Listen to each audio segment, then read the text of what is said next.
அப்போ வந்து தமிழ், தெலுங்கு, கன்னடம், மலையாளம் எல்லாரும் ஒன்னடி மண்ணடியா தான் மெட்ராஸ்ல இட் வாஸ் தேர்.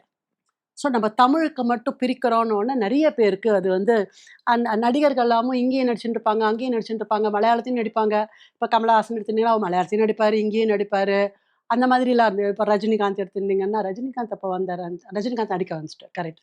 ரஜினிகாந்த் வரும்போது இங்கேயும் கன்னடத்தையும் நடிச்சுட்டு இருப்பாரு, தமிழையும் நடிச்சுட்டு இருப்பாரு. ஸோ பீப்பிள் வேர் அப்ஜெக்டிங் நடிகர், நடிகைகளா. பட் அப்பா சொன்னாங்க, "இல்ல."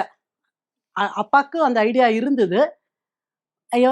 எம்ஜிஆர் அத ஆசீர்வாதம் பண்ண உடனே அது அப்பாவுக்கு ரொம்ப வீரியமா வந்துருச்சு. அப்புறம் நெறைய அந்த மாரி மூவி இது தமிழ் ஃபிலிம் ப்ரொடியூசர் கவுன்சில்னு ஆரம்பிச்சு, தனியா அத ஆரம்பிச்சு, அதுல வந்து எந்த பிரச்சனைகள் வந்தாலும் ஆ தீர்க்கிறது. அதுல உங்களுக்கு வந்து ஒரு இன்ட்ரஸ்டிங் விஷயம். என்ன அப்டின்னானா, சுஜாதா வந்து அவங்களோட நடிகை சுஜாதா. அவங்களோட பிரதர் தான் அவருக்கெல்லாம் பார்த்துருந்தாரு. சேட்டா சேட்டான்னு தான் சொல்லுவாரு அவரு. சேட்டான் தான் எல்லாம் பார்த்துருந்தாரு. இவங்க என்ன பண்ணாங்க, ஜெய்கர கல்யாணம் பண்ணிட்டாங்க. வீட்டுக்கு தெரியாம. ஜெய்கரோட வெளியில வந்துட்டாங்க.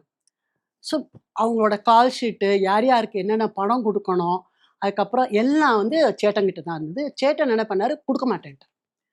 அவர் வந்து நான் எதுவும் இனிமே எனக்கும் அவளுக்கும் சம்மந்தம் இல்ல. நான் எதுவும் பண்ண மாட்டேன்ட்டாரு. அப்போ வந்து ஜெய்கர் வந்து அப்பாக்கு ஃபோன் பண்ணாரு. அப்ப சுஜாதா நம்ம படத்துல நடிச்சுட்டு இருந்தாங்க அவங்க. அவங்க கல்யாணத்துக்கு யாரையுமே கூப்பிடல அவங்க. நானு, என்னோட பிரதர் ரவி, கோவிந்த், சுந்தர், பெரியப்பா. 5 பேர் தான் கல்யாணத்துக்கு. ஜெய்கரோட அவரு கல்யாணம் பண்ணிட்ட இடத்துக்கு.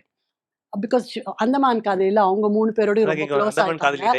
ஆமா, ரொம்ப க்ளோஸ் ஆயிட்டாங்க. ரவி, கோவிந்த், சுந்தரோட. அப்புறம் நானும் கூட கூட எல்லா ஷூட்டிங்க்கும் போறதுனால, என்னையும் போனா போறதுன்னு சேர்த்துன்ட்டாங்க அவங்க.